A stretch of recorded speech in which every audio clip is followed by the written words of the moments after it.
The automatic doors of Terminal C slid open with a quiet whoosh as 15-year-old Zara walked through, her younger brother Tyler trailing close behind with his backpack bouncing against his shoulders. The airport buzzed with the usual chaos of rolling suitcases, hurried footsteps, and announcements echoing through the vast space. Zara clutched 2 boarding passes in her hand, checking them for what felt like the 100th time since they'd left home that morning. "Come on." "Tyler. Gate 23 is this way," she said, adjusting the strap of her carry-on bag. Her brother nodded, his eyes wide as he took in the massive departure board flickering with flight information overhead. They were heading to visit their grandmother in Los Angeles, something they did every summer. But this year was different. This year, their father had surprised them with first-class tickets. Zara remembered the excitement in his voice when he told them how he'd said they deserved to travel in comfort after working so hard in school. She'd never flown first class before, and despite trying to play it cool, she couldn't help feeling a flutter of excitement in her chest.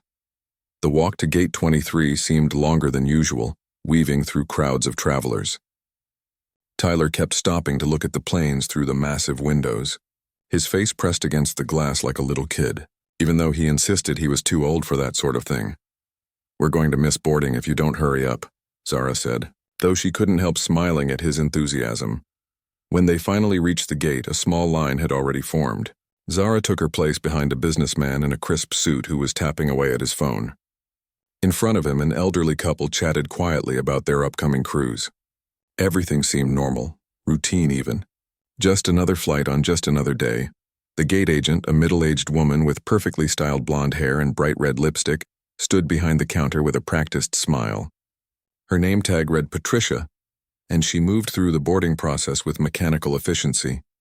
First class and priority boarding were called first, and Zara felt that flutter of excitement again as she stepped forward with Tyler. Patricia glanced up as they approached, and something in her expression shifted. The professional smile faltered for just a moment, replaced by something Zara couldn't quite identify. Suspicion, maybe? Disbelief? "Boarding passes," Patricia said, her tone suddenly cooler than it had been with the passengers before them. Zara handed over both tickets, her own and Tyler's. Patricia took them slowly, holding them up to the light as if examining currency for watermarks. She turned them over, studied the barcodes, then looked at Zara with narrowed eyes. "These are first-class tickets," Patricia said. It wasn't a question, but the way she said it made it sound like an accusation. "Yes, ma'am," Zara replied politely, the way her parents had taught her. "Our dad bought them for us." Patricia's lips pressed into a thin line. She scanned the tickets through her computer system, and Zara watched as the woman's fingers paused on the keyboard. The screen must have confirmed the tickets were valid. Zara knew they were, but Patricia's frown only deepened. "Where did you say you got these?" Patricia asked louder this time. A few passengers in line behind them shifted uncomfortably. "My father purchased them," Zara repeated, feeling heat creep up her neck. "Is there a problem?" "I need to verify something," Patricia said, picking up her phone and speaking in a low voice to someone on the other end. Zara caught fragments, suspicious tickets and need confirmation, and something that sounded like "doesn't seem right." Tyler tugged on Zara's sleeve. "What's happening?" he whispered. She could hear the worry in his voice. "Nothing, it's fine," she whispered back, though her stomach had started to twist into knots. Patricia hung up the phone and looked at Zara with barely concealed disdain. "I'm going to need you to step aside. These tickets need additional verification." "But they're valid," Zara protested, trying to keep her voice steady. "You can check your system. They were purchased 3 weeks ago." "Step aside, please," Patricia repeated, her voice rising. "You're holding up the line." The businessman behind them cleared his throat impatiently. The elderly couple had turned around to watch. Zara felt every eye at the gate boring into her back. Her face burned with embarrassment, but beneath it, anger was starting to simmer. "Can you just call someone who can verify them?" Zara asked, pulling out her phone. "I can call my dad right now." "That won't be necessary," Patricia said with a cold smile. "I know exactly what's going on here." Before Zara could respond, Patricia did something that made her heart drop into her stomach. The flight attendant took both boarding passes and, with deliberate slowness, tore them in half. Then in half again. The sound of ripping paper seemed impossibly loud in the sudden silence at the gate. "These are fraudulent tickets," Patricia announced, loud enough for everyone to hear. "I'm calling security." "What?" Zara's voice came out as barely more than a whisper. "No, they're not. They're real." Dad, I don't know how you got these or who made them for you," Patricia interrupted, "but we don't tolerate this kind of behavior. People like you think you can just scam your way into first class, but not on my watch. People like you." The words hung in the air like poison. Zara felt her eyes begin to sting with tears she refused to let fall. "Not here, not in front of all these strangers." Tyler grabbed her hand and she could feel him trembling. "Please," Zara said, hating how small her voice sounded. "Just check your system again. Call someone. These tickets are real." But Patricia had already turned away, speaking into her radio. Within minutes, 2 airport security officers appeared, their presence making the situation feel suddenly very real and very frightening. These 2 were trying to board with fake tickets, Patricia told them, as if Zara and Tyler weren't even standing there. "I've confiscated them and they need to be removed from the boarding area." "Miss, this is a misunderstanding," Zara tried to explain to the security officers, but her voice was shaking now. "Our tickets were real. She can verify them in the system. Please." One of the officers, an older man with a tired expression, looked uncomfortable. "Let's just step over here and sort this out," he said quietly, gesturing away from the gate. Zara fumbled for her phone, desperate to call her father, to get someone who could fix this nightmare. But when she pressed the power button, nothing happened. Dead. Her phone was completely dead. "Of course it was. Come with us." "Please," the second officer said, not unkindly, but firmly enough that Zara knew she had no choice. As they were led away from Gate 23, past rows of staring passengers and curious onlookers, Zara heard Patricia's voice carrying across the terminal. "Some people really think they can get away with anything. Shameful, really. Using children to try and pull these kinds of stunts." Tyler was crying now, silent tears running down his cheeks as he gripped Zara's hand like a lifeline. She wanted to comfort him, to tell him everything would be okay, but the words stuck in her throat. She'd never felt so humiliated, so powerless, in her entire life. They were escorted to a small security office near the baggage claim, a windowless room with fluorescent lights that buzzed overhead and a faint smell of stale coffee. The officers asked for identification, for contact information, for an explanation she'd already given 3 times. Through it all, Zara sat with her arm around Tyler's shoulders, feeling his quiet sobs and wondering how a simple trip to see their grandmother had turned into this absolute disaster.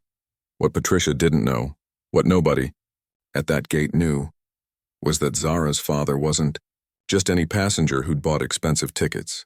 And when he found out what had happened to his children, this airline was about to face a reckoning unlike anything they'd ever experienced. Across the city, in a glass-walled conference room on the 43rd floor of Skyward Airlines headquarters, Daniel Richardson sat at the head of a long mahogany table surrounded by his executive team. Charts and graphs projected onto the screen behind him showed passenger satisfaction scores, on-time performance metrics, and revenue projections for the next quarter. "Customer service has to be our top priority," Daniel was saying, tapping his pen against the notepad in front of him. "When I bought this airline 6 months ago, the complaints were through the roof. We've made progress, but we're not where we need to be yet." His vice president of operations nodded, scrolling through her tablet. "We've implemented new training programs across all departments. The feedback has been mostly positive." Daniel leaned back in his chair, unconvinced. At 42 years old, he'd built his fortune from nothing, starting with a small tech company in his garage that eventually revolutionized cloud computing. When Skyward Airlines had come up for sale, struggling and nearly bankrupt, everyone told him he was crazy to buy it. But Daniel saw potential. More than that, he saw an opportunity to run a business the way he believed businesses should be run, with integrity, respect, and a genuine commitment to treating people right. "Mostly positive isn't good enough," he said. "Every single passenger should feel valued from the moment they step into the airport until they reach their destination. I don't care if they're flying economy or first class. Everyone deserves respect." His phone buzzed on the table. He glanced at it, ready to ignore whatever notification had come through, but something made him pause. It was his assistant, Claire, and she never interrupted board meetings unless it was urgent. The message read, "Need you immediately. It's about Zara and Tyler." Daniel's blood went cold. His children. He was on his feet before anyone could ask what was wrong. "I need to step out," he said, already moving toward the door. "Family emergency. We'll reschedule." He didn't wait for responses, didn't bother with pleasantries or explanations. His mind was racing as he strode down the corridor to his office where Claire was waiting, her face pale and worried. "What happened?" he demanded. "I got a call from airport security," Claire said quickly. "Zara and Tyler never boarded their flight. There was an incident at the gate. Security has them in a holding room." "An incident? What kind of incident? Are they hurt?" Daniel was already grabbing his jacket, his car keys, his wallet. "They're not hurt, but Daniel, you need to hear this." Claire hesitated, and that hesitation told him everything. The gate agent accused them of having fraudulent tickets. She tore up their boarding passes and called security on them. For a moment, Daniel couldn't process the words. They didn't make sense. Fraudulent tickets? He'd purchased those tickets himself, directly through the airline system using his own credit card. "That's impossible," he said slowly. "I bought those tickets. They were legitimate." "I know," Claire said softly. "Security knows too. They checked. But the damage was already done. The kids are scared, Daniel." The agent was apparently quite loud about it. Other passengers were watching. Something hot and fierce ignited in Daniel's chest. His children, his babies, had been humiliated in front of a crowd of strangers. Accused of being criminals. Treated like they'd done something wrong when all they were trying to do was visit their grandmother. The drive to the airport was a blur. Daniel barely remembered getting in his car, barely noticed the traffic or the exit signs. His hands gripped the steering wheel so tight his knuckles turned white. He kept imagining Zara's face, the way she always tried to be so brave and strong. And Tyler, just 12 years old, probably terrified and confused. When he finally reached the airport, he abandoned his car in a no-parking zone and ran through the terminal. A security supervisor met him near the checkpoint, clearly having been alerted to expect him. "Mr. Richardson, this way, please," the man said, leading him through a side door and down a corridor Daniel had never seen before, reserved for staff and emergencies. They arrived at a small office that smelled like industrial cleaning solution and old coffee. And there, sitting on an uncomfortable-looking bench against the wall, were his children. Zara looked up first. Her eyes were red, her face blotchy from crying, though she was clearly trying to hold herself together. When she saw him, her carefully constructed composure crumbled. Tyler was already crying, his face buried in his sister's shoulder. "Dad!" Zara choked out, and that single word nearly broke him. Daniel crossed the room in 3 strides and pulled them both into his arms. Tyler clung to him like he was drowning, and Daniel was the only thing keeping him afloat. Zara held on just as tightly, her shoulders shaking with silent sobs. "I've got you," Daniel murmured, pressing kisses to the tops of their heads. "You're safe. I'm here now. Everything's going to be okay." He held them for a long time, letting them cry, feeling his own anger grow with every tear they shed. But he kept his voice calm and steady, because that's what they needed right now. They needed their father to be strong, to make them feel protected. Finally, when the crying had subsided into sniffles, Daniel pulled back enough to look at their faces. "Can you tell me what happened?" he asked gently. Zara wiped her eyes with the back of her hand and took a shaky breath. Then, in a quiet voice that occasionally cracked with emotion, she told him everything. How the gate agent had looked at their tickets with suspicion. How she'd questioned them loudly, making a scene. How she'd torn up their boarding passes while announcing to everyone within earshot that they were fraudulent. She said, "People like us were trying to scam the system," Zara whispered. And there was such hurt in her voice that Daniel felt his heart crack. "Everyone was staring at us, Dad. They all thought we were criminals." Tyler had started crying again. "I was so scared. I thought they were going to arrest us." Daniel pulled them close again, his jaw clenched so tight it ached. He thought about all the conversations he'd had with his children over the years.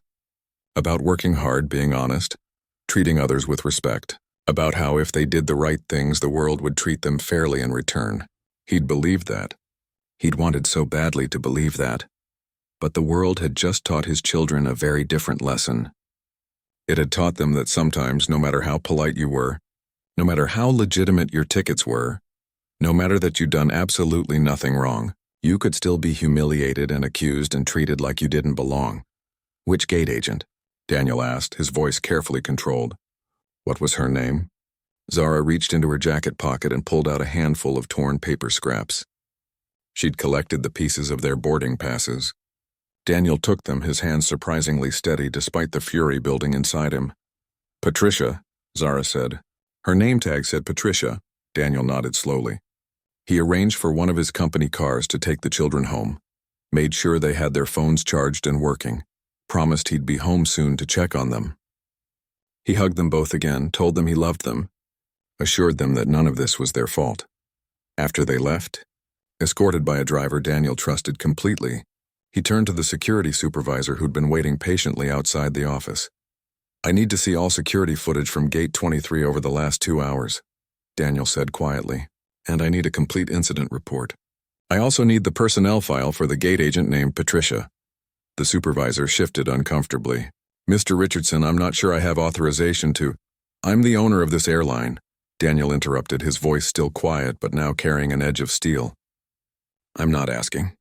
Pull the footage, get me the files, and schedule an emergency meeting with HR, legal, and every executive involved in employee oversight. I want them in the conference room in 1 hour."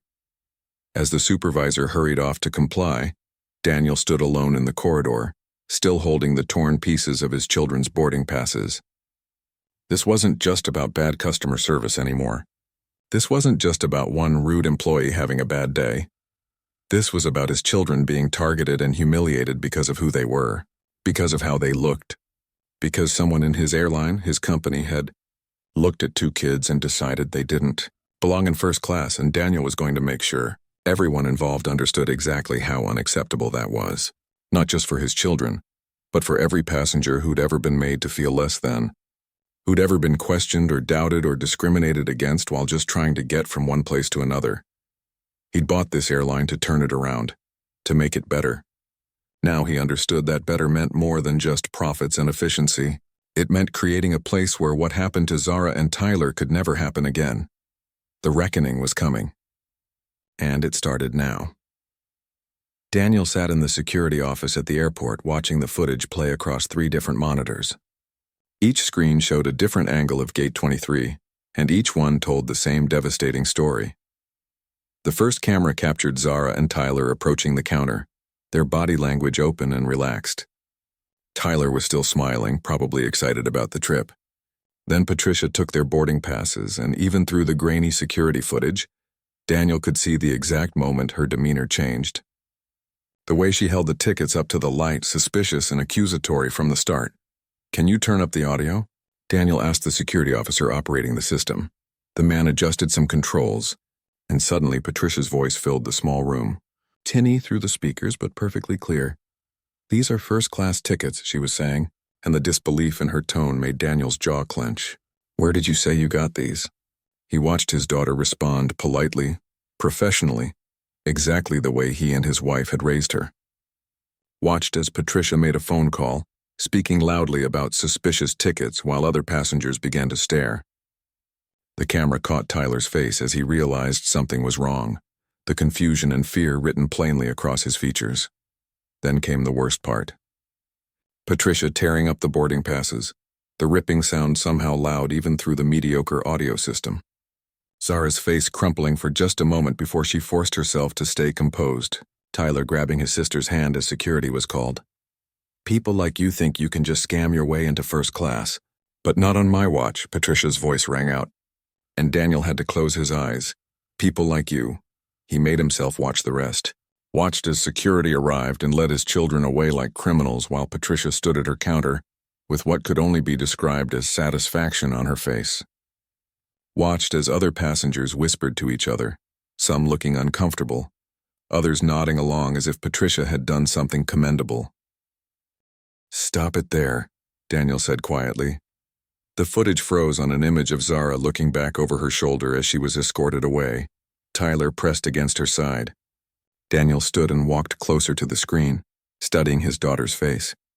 She looked small in that moment, powerless. Nothing like the confident, brilliant young woman he knew her to be. "I need copies of all of this," he said, "every angle. And I want the audio files separately as well." "Yes, sir," the security officer replied, already beginning to download the footage. Daniel turned to the airport operations manager who'd been hovering near the door, looking increasingly nervous as the footage played. How many complaints has this employee had filed against her?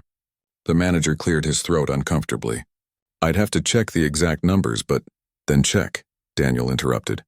Now, while they waited, Daniel pulled out his phone and called his head of HR.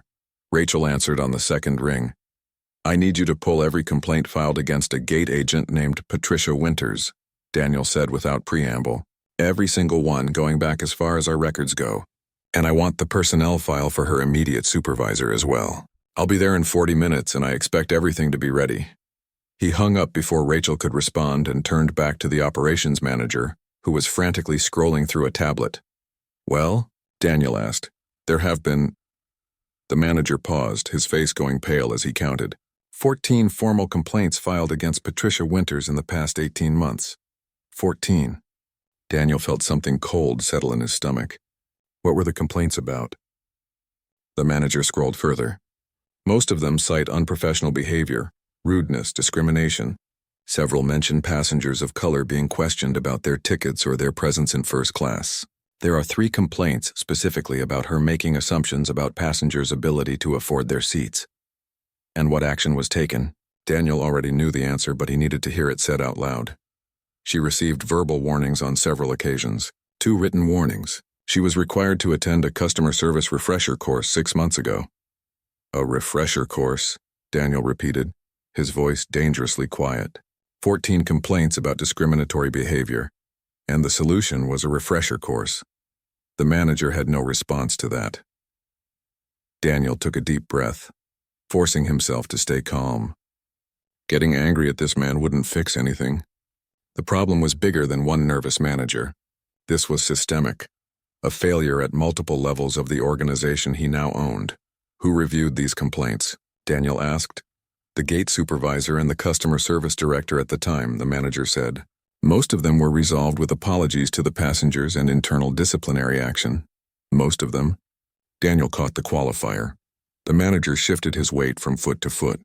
Some passengers didn't pursue their complaints after the initial filing. They just stopped responding to follow-up. Daniel could imagine why. Filing a complaint was exhausting, especially when you suspected it wouldn't lead anywhere. Easier to just let it go, to move on with your life, to avoid the hassle of fighting a system that clearly didn't want to change. But those passengers shouldn't have had to fight. They shouldn't have needed to prove they'd been mistreated.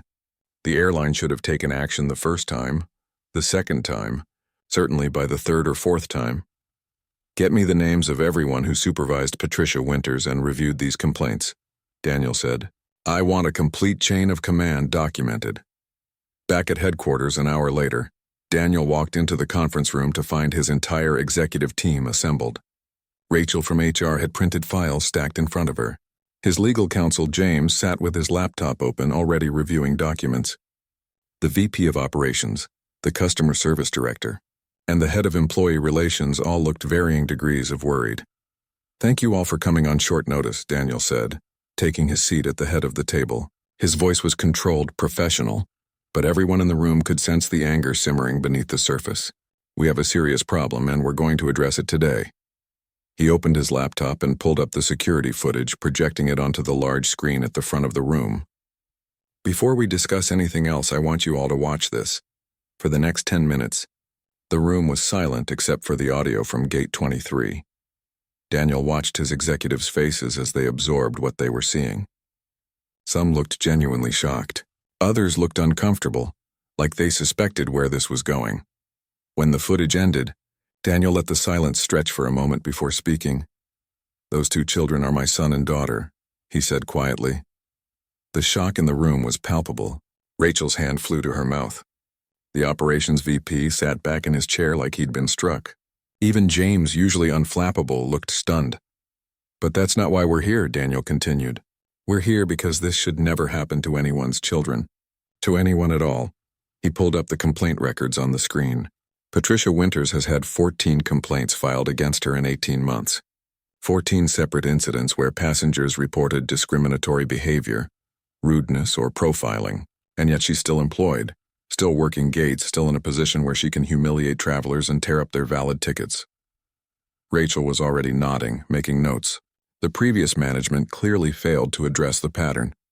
Each complaint was handled individually rather than seeing the bigger picture. That's exactly the problem, Daniel said. We treated these as isolated incidents instead of recognizing a pattern of behavior. And somewhere in our system, there are probably other employees with similar records who've been allowed to continue. Because each complaint got handled separately, smoothed over, filed away. He stood and walked to the window, looking out over the city. I bought this airline because I believed we could make it better. Better service, better operations, better culture. But I'm learning that better requires more than just efficiency and profit margins. It requires being willing to make hard decisions about who represents this company and what values we actually stand for. Daniel turned back to face the room. I want a complete audit of every customer complaint filed in the past 3 years. I want patterns identified. I want to know which employees have multiple complaints and what action was taken. I want to know which supervisors reviewed these complaints and why they thought verbal warnings were sufficient. That's going to take significant time and resources, the operations VP said, carefully. Then we'll allocate the time and resources, Daniel replied.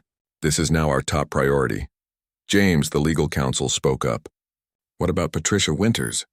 What action do you want to take? Daniel sat back down, and when he spoke, his voice was firm and final. I want her terminated immediately, and I want a thorough review of her supervisor's decisions regarding the 14 previous complaints. If we find negligence or deliberate overlooking of serious issues, there will be consequences. Daniel, Rachel said gently, as satisfying as immediate termination might feel, we need to follow proper procedures. We need to conduct a formal investigation, document everything, give her a chance to... She had her chance, Daniel interrupted. She had 14 chances. What she did to my children wasn't a mistake or a bad day. It was a culmination of a pattern we should have stopped long ago. He looked around the table at each person, but Rachel's right about procedure. I won't let my personal feelings compromise the integrity of this process. We do this correctly by the book, documented every step of the way. I want an investigation that's thorough enough to withstand any legal challenge. Over the next 2 hours, they hammered out the details. The investigation would be swift but comprehensive. Patricia would be placed on immediate suspension pending the outcome. Her supervisors would be interviewed. Every complaint would be reviewed with fresh eyes, but Daniel knew that wasn't enough. This wasn't just about one employee or even one pattern of behavior. This was about an entire culture that had allowed these incidents to happen, to be dismissed, to be treated as acceptable as long as they didn't make too much noise. As the meeting wrapped up and executives filed out, Rachel lingered behind. How are Zara and Tyler? She asked quietly. Daniel's professional composure cracked just slightly. Shaken, hurt. Tyler keeps asking me why that woman was so mean to them, and I don't have a good answer that doesn't break my heart. Rachel nodded sympathetically. We'll make this right, Daniel. Not just the termination, but the bigger changes. You have my full support. After she left, Daniel sat alone in the conference room, the torn pieces of his children's boarding passes still in his pocket. He pulled them out, laying them on the table, trying to piece them back together like a puzzle. Tomorrow, Patricia Winters would be called in for a meeting she wasn't expecting. Tomorrow, the process of real change would begin. But tonight, Daniel had to go home and explain to his children that the world wasn't always fair, but that didn't mean they should stop expecting it to be. That what happened to them was wrong and people were going to be held accountable. He just hoped they'd believe him. 3 days later, Patricia Winters walked into Skyward Airline's headquarters feeling annoyed about the sudden meeting request. She'd received an email that morning asking her to come in for a routine review, which seemed odd since her annual evaluation wasn't due for another 4 months. Still, she'd put on her uniform, grabbed her coffee, and made the drive during what should have been her day off. In the employee parking lot, she ran into Kelly, another gate agent she sometimes worked with. What are you doing here? Kelly asked, balancing her own coffee cup as she locked her car. Some meeting they called me in for, Patricia said with an eye roll. Probably another one of those customer service initiatives the new owner is obsessed with. Like we don't already know how to do our jobs. Kelly laughed. Right? I heard he wants to completely overhaul training. As if we need someone who made his money in computers telling us how to deal with passengers. They walked into the building together, chatting about Patricia's upcoming vacation to Cancun. and complaining about the schedule changes for next month.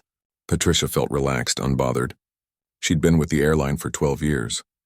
She knew the system inside and out. Whatever this meeting was about, it would probably be over in 20 minutes and she could get back to her day. The receptionist directed her to conference room B on the executive floor. Patricia had never been to the executive floor before. The carpet was nicer up here, thick and new, and the walls were lined with photographs of destinations the airline served. She found the conference room and knocked once before entering. Her confidence faltered the moment she stepped inside. The room was full. At the head of a long table sat a man in an expensive suit she didn't recognize. To his right was Rachel Chen, the head of HR, looking serious and professional with a stack of folders in front of her. On the left sat someone Patricia did recognize, James Morrison, the company's legal counsel. She'd seen his picture in the company newsletter. "Ms. Winters, please have a seat," the man at the head of the table said, gesturing to the single chair positioned facing everyone else. Patricia sat slowly, her earlier confidence evaporating. This wasn't a routine review. The presence of legal counsel alone told her that. Her mind raced, trying to think of what this could be about. Had she made a mistake with a booking? Gotten into an argument with a passenger that she couldn't remember? "I'm Daniel Richardson," the man said, and Patricia's stomach dropped. "The owner.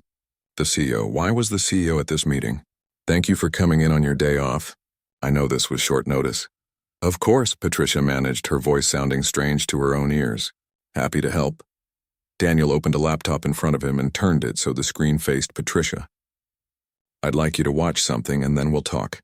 He pressed play, and Patricia found herself looking at security footage from Gate 23, her gate. She recognized it immediately, recognized herself standing at the counter. Her mind scrambled to place the date, to remember what incident this might be from. She dealt with hundreds of passengers every week. Then she saw them, the two teenagers, the girl with the braids and the younger boy. It all came flooding back, and Patricia felt her face go hot. She watched herself examine their tickets with suspicion, watched herself make the phone call, speak loudly about suspicious tickets. The audio was clear enough that she could hear her own voice. "I need to verify something. This doesn't seem right." Patricia wanted to look away but couldn't.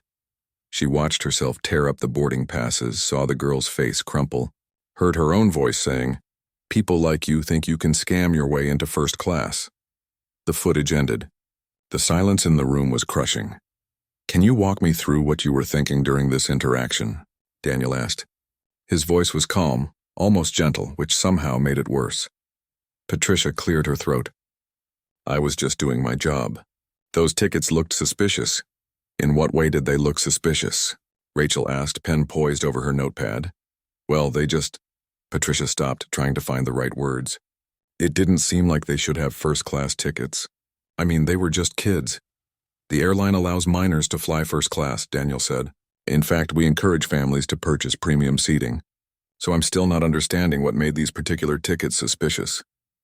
Patricia felt trapped. She knew what she'd thought, what she'd assumed, but she couldn't say it out loud. Not in this room with these people staring at her. "I just had a feeling something wasn't right." "A feeling," Daniel repeated. "Based on what exactly?" "I've been doing this job for 12 years, Patricia said, feeling defensive now. "You develop instincts about these things. You can tell when something's off, can you?" Daniel's voice remained calm, but there was steel underneath. "Because your instincts were wrong. Those tickets were completely legitimate, purchased 3 weeks prior with a valid credit card, confirmed in our system, flagged by absolutely nothing in our security protocols." He pulled up something else on the laptop. "But let's talk about your instincts. Over the past 18 months, 14 passengers have filed formal complaints about you." Patricia's mouth went dry. 14? That couldn't be right. Daniel began reading from the screen. October 2023. Passenger complaint about being questioned regarding the authenticity of a first-class upgrade. Passenger was a black woman traveling alone. December 2023. Complaint about aggressive questioning of a Latino family's tickets. February 2024. Complaint about asking an Asian passenger if he was sure he was at the right gate for a business class flight. He looked up at Patricia. "Should I continue? Because I have 11 more." "Those were all misunderstandings," Patricia said quickly. Passengers sometimes get offended when we're just trying to verify things. It's part of our job to check. Is it part of your job to check some passengers more than others? Rachel asked pointedly. I check everyone, Patricia protested, but even as she said it, she knew it wasn't true. She knew it, and from the looks on their faces, they knew it too. Daniel closed the laptop and leaned forward. Ms. Winters, do you know who those two teenagers were? Patricia shook her head, confused by the question. They're my children, Daniel said quietly. The room seemed to tilt. Patricia gripped the arms of her chair, her mind refusing to process what she'd just heard. His children? The owner's children? I didn't know, she stammered. If you had known what? Daniel interrupted, and now there was anger in his voice, controlled but unmistakable. You would have treated them with respect. You would have verified their tickets properly instead of tearing them up. You wouldn't have humiliated them in front of dozens of passengers and had them removed by security. I made a mistake, Patricia said, tears springing to her eyes. I'm sorry. I'll apologize to them. I'll do whatever. The problem isn't that you didn't know who they were, Daniel said, cutting her off. The problem is that you treated them that way at all. The problem is that you've treated 14 other passengers the same way. The problem is your assumption that certain people don't belong in first class, and your willingness to act on that assumption despite having no evidence whatsoever. Rachel opened one of the folders in front of her. Ms. Winters, we've conducted a thorough investigation over the past 3 days. We've reviewed all 14 complaints, interviewed your supervisors, and examined your interactions with passengers. We've found a clear pattern of discriminatory behavior. I'm not discriminatory, Patricia said desperately. I treat everyone the same. The evidence suggests otherwise. James, the legal counsel, spoke for the first time. And more concerning is that despite multiple warnings, required training, and disciplinary actions, the behavior has continued. Patricia looked around the room, searching for sympathy, for understanding, for any indication that this might end differently than she was beginning to suspect it would. She found none. I've been with this airline for 12 years, she said, her voice cracking. I've never missed a shift.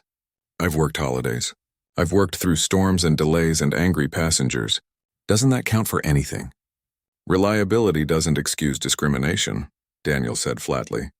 And longevity doesn't give you the right to mistreat passengers. He nodded to Rachel, who pulled out a formal-looking document. Patricia Winters, effective immediately. Your employment with Skyward Airlines is terminated, Rachel said, her voice professional but not unkind. The reasons for termination include gross misconduct, violation of company policies regarding passenger treatment, discrimination, and failure to maintain professional standards despite repeated warnings and training.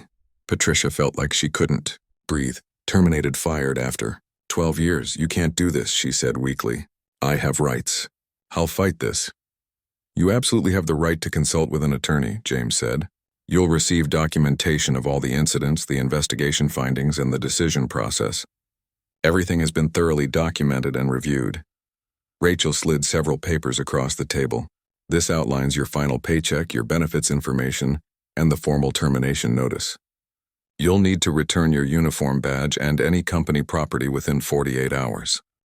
Patricia stared at the papers but didn't touch them. This couldn't be happening. She'd just been planning her vacation 3 days ago. She'd been laughing with Kelly in the parking lot 20 minutes ago. My children were terrified, Daniel said, and Patricia forced herself to look at him. My 15-year-old daughter had to comfort her 12-year-old brother while being escorted away by security because you decided, based on nothing but your own prejudice, that they didn't belong. Do you have any idea what that does to a child? To be treated like a criminal for the crime of existing? Patricia wanted to defend herself, to explain, to make them understand that she hadn't meant it that way. But the footage didn't lie. Her own words didn't lie, and sitting in this room, facing the consequences of her actions for the first time in 12 years, she couldn't find the words to make any of it sound better than it was. Is there anything else? She asked quietly, defeated. Security will escort you to collect your personal belongings from your locker, Rachel said. We've already deactivated your building access and employee accounts. Patricia stood on shaky legs, leaving the termination papers on the table. She walked to the door, aware of all their eyes following her. At the threshold, she paused and turned back. For what it's worth, she said, looking at Daniel, I am sorry, About your kids. Daniel's expression didn't change. I hope you are. But more than that, I hope you understand why this happened. Because it wasn't about my kids being my kids. It was about them being treated like human beings worthy of respect. Something every passenger deserves regardless of who their father is. Patricia nodded once and left, the door closing softly behind her. In the hallway, a security officer was waiting to escort her out, just like the security officer she'd called on 2 teenagers 3 days ago. The parallel wasn't lost on her. 2 weeks after Patricia's termination, Daniel stood in front of every department head and manager at Skyward Airlines. The conference center was packed, over 200 people filling the seats, and the energy in the room was tense. Word had spread about what happened, about the CEO's children being mistreated, about the swift termination that followed. Everyone knew something big was coming. Thank you all for being here, Daniel began, his voice carrying through the microphone. I know you've heard rumors about recent events. Today, I want to talk about what happened, why it matters, and what we're going to do about it. He clicked a button and an image appeared on the screen behind him. Not the security footage, he'd never exploit his children's pain that way, but a simple statement. Every passenger deserves respect. 2 weeks ago, my 15-year-old daughter and 12-year-old son were removed from a flight by security after being accused of having fraudulent tickets, Daniel said. The room was so quiet you could hear people breathing. Their tickets were legitimate. They had done nothing wrong, but they were questioned, humiliated in front of other passengers, had their boarding passes destroyed, and were escorted away like criminals. He paused, letting that sink in. I could stand here and talk about how that made me feel as a father, about the anger and heartbreak of seeing my children treated that way, but that's not why we're here. We're here because this wasn't an isolated incident. It was part of a pattern of discriminatory behavior that we, as a company, failed to address. Daniel pulled up the statistics his team had compiled. Over the past 3 years, we've received 467 complaints about discriminatory treatment. 467 passengers who felt profiled, questioned, or disrespected based on their race, age, appearance, or perceived economic status. The number hung in the air like smoke. People shifted in their seats, exchanged glances, looked uncomfortable. Some of you are thinking that's a small percentage of our total passengers, Daniel continued, and mathematically you're right. But those are just the people who took the time to file formal complaints. How many others just swallowed their hurt and anger and moved on? How many decided never to fly with us again? How many told their friends and family about their experience? He clicked to the next slide, showing the employee who'd been terminated, though her name was redacted. This employee had 14 complaints filed against her in 18 months. 14. She received verbal warnings, written warnings, and mandatory training. And yet she continued to work our gates, continued to interact with passengers until she targeted my children. Daniel's voice hardened. That's a failure at every level. It's a failure of supervision, of accountability, of culture, and it ends now. Over the next hour, Daniel outlined the changes that would reshape Skyward Airlines from the ground up. Mandatory bias training for every single employee. Not the generic online course they could click through, but real, meaningful education with facilitators and discussions and follow-up.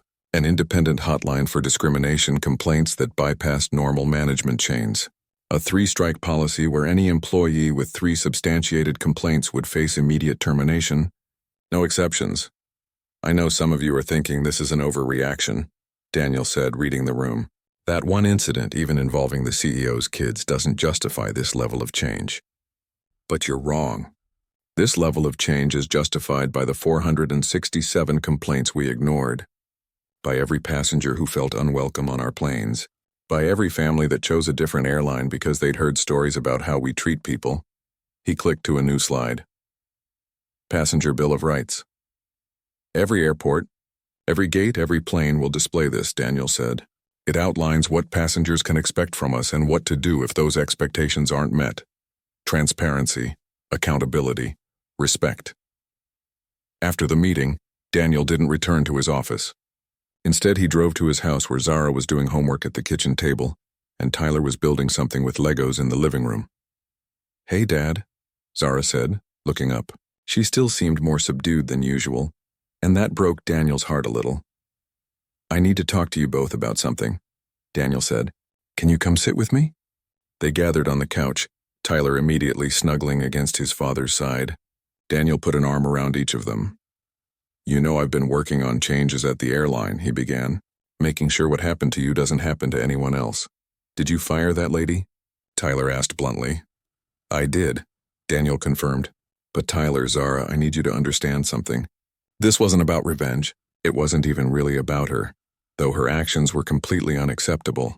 It was about recognizing that we had a system that allowed that behavior to continue." Zara was quiet for a moment, then asked, "Do you think she was a bad person?" It was such a thoughtful question, so like his daughter, to try to understand all angles. Daniel considered his answer carefully. "I think she made bad choices," he said. "I think she let her assumptions and prejudices guide her actions instead of treating every passenger as an individual worthy of respect. And I think she was allowed to keep making those choices because the people supervising her didn't take the complaints seriously enough. So it wasn't just her fault," Zara said slowly. "No," Daniel agreed. "It was a systemic failure. Which is why changing one person's employment status isn't enough. We have to change the whole culture." Tyler had been listening quietly, and now he asked, "Are we going to fly again?" Daniel pulled him closer. "What do you think?" "Are you ready to?" "I don't know," Tyler admitted. "What if someone else is mean to us?" "That's a fair concern," Daniel said. "And I can't promise that every person you meet will be kind. But I can promise that if someone treats you badly, there will be consequences. Real ones. And I can promise that we're working hard to create an environment where that kind of behavior isn't tolerated." Several weeks later, Daniel held a press conference to announce Skyward Airline's new Dignity in Flight initiative. The press room was packed with reporters, cameras, and curious industry observers. And standing beside him at her own request was Zara. She'd asked to be part of this. Not for attention or sympathy, but because she'd received hundreds of letters and emails from people sharing similar experiences.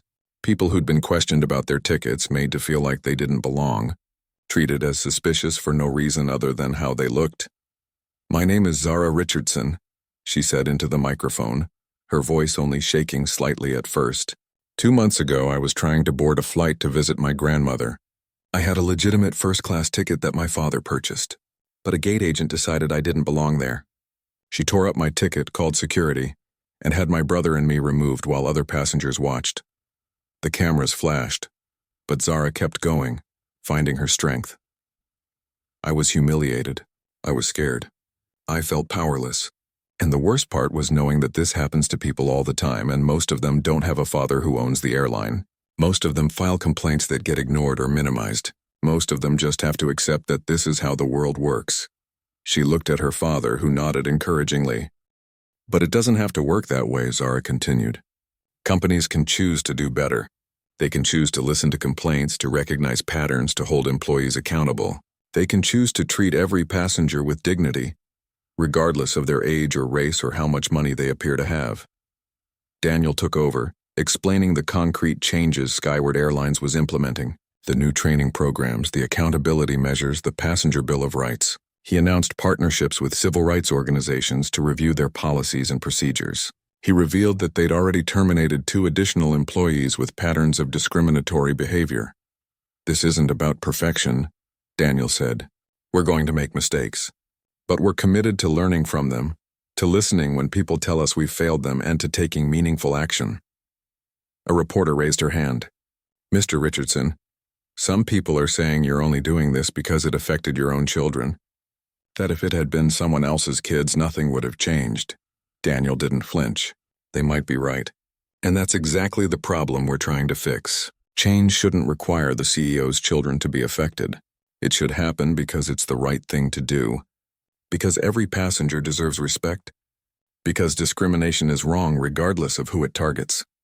He looked out at the cameras, knowing his words would reach thousands of people. "I'm grateful that my daughter and son are okay. I'm grateful we had the resources and position to demand accountability.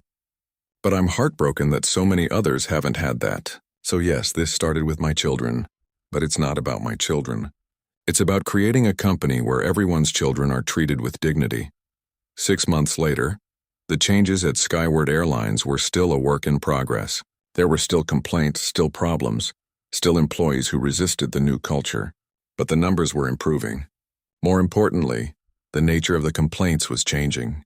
Instead of being dismissed or minimized, They were investigated thoroughly. Patterns were identified quickly. Action was taken. Zara eventually flew again, though it took time. Her first flight after the incident, her hands shook as she handed over her boarding pass. But the gate agent smiled warmly, welcomed her aboard, and treated her exactly as she deserved to be treated, like a valued passenger. In Daniel's office, he'd framed something unexpected. Not a photo or an award, but the torn pieces of his children's boarding passes carefully arranged and preserved. Underneath was a small plaque that read, "The cost of ignoring injustice." Visitors would ask about it, and Daniel would tell them the story. Not to dwell on what happened, but to remind himself and others that change requires vigilance. That good intentions aren't enough without accountability. That respect isn't something you offer to some people sometimes. It's something you owe to everyone, always. The airline industry noticed Skyward's initiatives. Some mocked them as performative. Others dismissed them as unnecessary. But several competitors quietly began implementing similar programs, not wanting to be left behind as passenger expectations evolved. And in living rooms and coffee shops and social media threads, people talked about an airline that had listened when it would have been easier to stay silent. That had changed when it would have been cheaper to stay the same. That had chosen to be better, even though better was harder. Zara kept the letters she received, hundreds of them, from people who shared their own stories of discrimination and dignity denied. She started speaking at schools and community centers about standing up for what's right, about using your voice and your platform to create change. "Something bad happened to me," she would tell audiences, "but something good came from it too. Not because bad things are secretly good, but because we chose to turn pain into purpose. We chose to make sure other people wouldn't have to experience what I experienced." And Tyler, who'd been so scared that day at the airport, eventually told his friends at school about what happened. Not for sympathy, but because he'd learned something important. He'd learned that being powerless in one moment doesn't mean staying powerless forever. That adults don't always get it right the first time, but the good ones keep trying. That his father's job wasn't just about running an airline, it was about making sure everyone who flew felt safe and respected. The torn boarding passes in Daniel's office became more than just a reminder. They became a promise that profit would never be more important than people. That efficiency would never excuse injustice. That growth would never mean leaving dignity behind, because at the end of the day, an airline wasn't just about moving people from place to place. It was about how you made them feel along the way, and everyone, regardless of who their father was, deserved to feel like they belonged.